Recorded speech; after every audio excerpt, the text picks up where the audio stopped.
The sun always shines on TV. Jeremy Vine here. Lots to talk about today. 08000 288 291 if you want to speak to the cardiologist who's been campaigning for the sugar tax and today says, yes, we've got it. Plus the dockless bikes that get dumped anywhere. Do you like them? Being plagued by crows and the great Eric Bristow. Jeremy Vine, 88.1 FM, BBC Radio 2. All right, the sugar tax kicks in today. In order to fight rising obesity in the UK, the government will now charge the makers of soft drinks a levy if their products are too high in added sugar.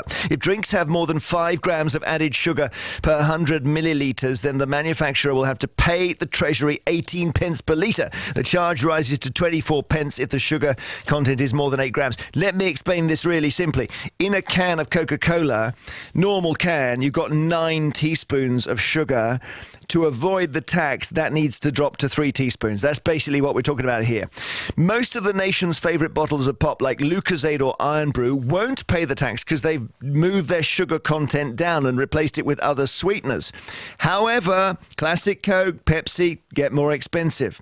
This tax does not apply to pure fruit juice because sugar is not added, or drinks made mainly of milk because of the high amounts of calcium in them. And the hope is that by reducing the sugar intake, it's going to reduce the high incidence of tooth decay in children, which is terrible, and also prevent rising obesity and type 2 diabetes. Critics say it will not change people's unhealthy lifestyles enough to make a difference.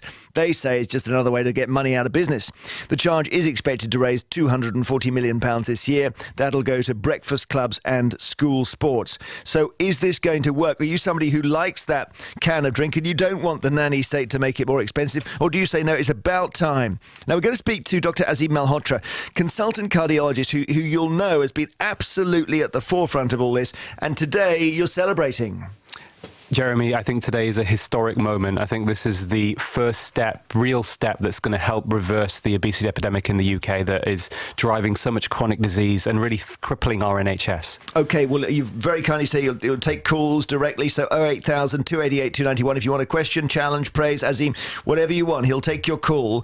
For years, I was told that fat made me fat, or that we have to avoid eating eggs because they got cholesterol in. That's all gone out the window. Jeremy, I think it's evolved. I mean, one of the things we understand in medicine and is that science evolves, and the original guidelines that came into play in the US in '77 and the UK in 1983 really demonized fat, in particular saturated fat, based upon data that we now look back on and realize was fatally flawed.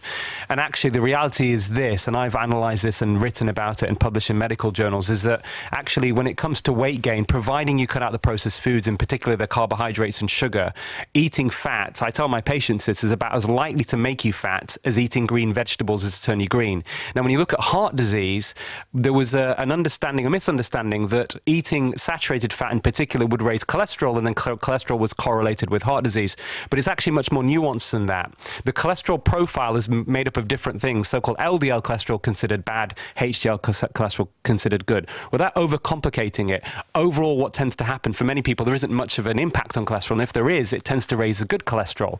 So the overall impact on cholesterol is neutral, and that's why when we look at population studies and you look now overall at the data around the world, if anything, there's an association suggesting that actually more saturated fat consumption may prevent people from having strokes and reduce death rates. So I wouldn't go as far as to say it's good for you, but certainly there are foods that are high in saturated fat that are very nutritious, and it's certainly not linked to heart disease in my view. OK, the British Soft Drinks Association and the Food and Drink Federation were not able to provide a spokesman to argue with any of this. The BBC did speak to Ian Wright of the Food and Drink Federation this morning, and he said he is not convinced that the sugar tax is the way to go. We think it's not evidence-based, and we think that it's right to reduce the amount of sugar in people's diets, but the way to do it is through measures that are proven to work or that can be tracked. The most proven to work, McKinsey did a massive study of all the initiatives over the last 20 years. Sugar tax was 13th in the list and way down in terms of the way it worked. The one that does work is reformulation and portion size. I think it's perfectly right to start looking at the way children consume food and drink, but we're in favour of a whole diet approach. Right, he's not actually saying that sugar's good for us, interestingly, or that we shouldn't cut it down.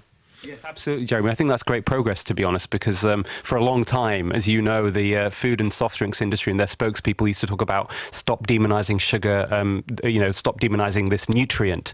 But actually, sugar has no nutritional value. It isn't a nutrient at all. But we love it. It's like, I don't know what crack cocaine is like, but it gives you such a rush. Yeah. Easter egg. Oh, my goodness. Jeremy, how do you stop that? Jeremy, I come from a perspective of somebody that has always loved sugar. You know, I calculated until about 5 years ago, I was consuming probably around 40 teaspoons of added sugar a day in my diet, because it would be sugared cereal, it would be a Kit Kat mid-morning. But the thing is, I was also constantly hungry. When I looked at the science and I cut the sugar out, I found within weeks my cravings disappeared. Right. So for me now, Jeremy, it's an occasional treat, and I don't think there's a problem with that. One of the things I did as well in sort of my research is I went to this southern Italian village called Pioppi in southern Italy, which is considered one of the healthiest villages in the world. They have an average life expectancy close to 90. A lot of people live over the age of 100. And when we asked the villagers traditionally, how much sugar do they consume, they said only on Sundays. They'd have dessert on Sundays. So we've got to put things in perspective here. I mean, people are having sugar almost 3 times a day. We're having dessert almost 3 times a day. And that's the major issue. It's the amount we're consuming. So in terms of the average British, the average adult and child in the UK, we're consuming still close to about 20 teaspoons of sugar a day. The World Health Organization says we should really limit that ideally to a maximum of 6. So we can get there and people can be a lot healthier very quickly.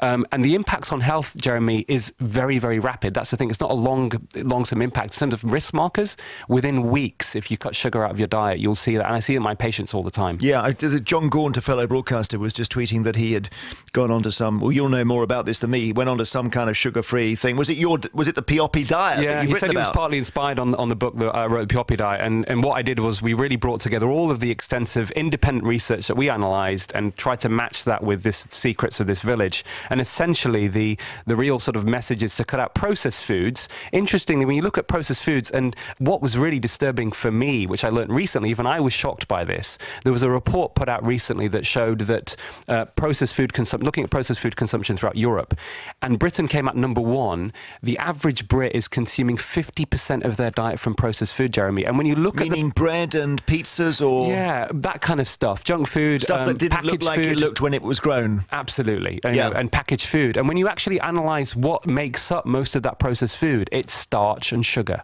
Right. So really, those are the real culprits we need to concentrate on more than anything else. Andrew Plimmer is in Carlisle, and do you not approve of the sugar tax, Andrew? No, I'm completely against it, to be honest. I don't think taxing people and taking more money off people is going to help people lose weight. I think people need to take responsibility for themselves, move more, and being overweight should be a criminal offence. I don't think taxing the working man's the right way to go. So you would have people, stopped in the street and ticketed if they were overweight? I wouldn't ticket them. I'd put them in big hamster wheels. We'll get free power for the pensioners. There's, the whole system's wrong. Taxing the working man for people consuming too much sugar is wrong. It's about education. People should be moving more. It doesn't matter what you eat. Just move more. I thought it was that's a very good question of whether actually it's exercise before diet, or whether in fact you can lose a ton of weight, Azim, without in fact moving more at all. Yeah, no, it's a very good point. So the first thing I'd say is the people that are going to benefit most, the people that are more troubled with chronic disease, there is a disproportionate impact upon people from lower socioeconomic backgrounds. But it's not, when you look at the reason the tax of sugary drinks has come in particular, Jeremy, is that we actually learned from history that the biggest decline in consumption of cigarettes happened through targeting what we call the 3 A's in public health: the availability, the acceptability, and the affordability. And what the single biggest factor of all of those, is good data suggesting, was actually taxing cigarettes. So I have patients that come, I've treated with heart attacks, done emergency operations in the middle of the night, and I see them and, they've been saved, and they come back to see me several months later in outpatients and say, are you still smoking? They were smokers. And they say, Doc, no, I've stopped smoking. But to be honest, I can't afford it anymore, but I feel a lot better for it. So it has an impact. I mean, just think about even, for example, when I go to the supermarket now, we have to pay 5p if we buy a carrier bag. Yes, that's done something to our brains, hasn't it? It's interesting. It makes you think about why you're doing it as well. So it's about actually, interestingly, indirectly, it's educating people, because they realise, hold on, if it's being taxed, what's the reason for it? It's because it causes harm to people. OK, George Stoddart is in Stoke-on-Trent, and you also think this is going to hit the poorest, George? Yes, I think the working class people are the ones going to get hit, because like I said to your colleague, that I like to treat my children, and I don't give them sugary drinks or sweets every day or anything like that. But, as a treat, I like to buy them, a kind of pop or, a chocolate bar. And with everything getting more expensive, I don't earn a lot of money, myself and the wife, and we're the ones getting hit, and then I'm going to be unable to give the kids a treat at some point. I get told how to bring my children up, when it should be my right to bring them up, not somebody or the government or anyone else. Let me bring in Azim on that. It's a good point, Azim. Yeah, so I think this issue of personal responsibilities, it keeps coming up, and I think when you have to when you define personal responsibility, you really need to have at least two things, Jeremy. One is you need to have the right knowledge, the information, so you can make the right kind of choices. But you also need to have choice, and we have neither. Or we've had neither for a long time. Partly because the information that people are given on sugar has been misleading. People can't determine how many teaspoons of sugar in the products. In fact, the actual government dietary guidelines, which I wrote about in the BMJ in 2013, appeared to have been significantly influenced by the sugar industry. In effect, was telling the UK population to consume 22.5 teaspoons a day as part of a guideline daily amount, which is really quite extraordinary, quite staggering. George, you wouldn't get You've got choice, though, haven't you? You've got diets, you've got everything there. So why can't we be more educated and told, said this is the information, instead of saying, right, this is it, bang, we're going to put this tax on, you're going to have to spend the tax. I mean, that doesn't give you a choice then, does it? Well, actually, the problem... So I think this actually helps with education, because people are aware now that sugar's a problem where they weren't before. They thought it was something that was fine to eat. It wasn't going to cause them harm. The other issue as well, and I, as a cardiologist, someone who practices in the NHS, and I deal with people from all different backgrounds, the other issue is that a lot of people haven't actually got the ability to make healthy choices when they're in environments where most of what they got, the default choice is processed food, which is very cheap as well, Jeremy. I did a report for BBC Newsnight that in 2012 on the fact that I said why we've got Olympic Games, why have we got junk food companies sponsoring the Olympic Games, and some of that was I did interviewed people and spoke to GPs near the Olympic Village, and actually during the filming, Jeremy, there was a break because the weather wasn't very good, so I got quite hungry, so I went on search for something to eat. I couldn't find anything healthy to eat. In the end, I went into a KFC and had corn on the cob. In the Olympic Village? Yes, a corn on the cob. I couldn't find anything healthy. And the Olympics were sponsored by Coke, weren't they, as I remember? Well, yeah, McDonald's, Coca-Cola were the major sponsors. All right, stay with us. Dr. Azim Malhotra, consultant cardiologist, talking about the sugar tax, and you might want to question or challenge. Do call 08000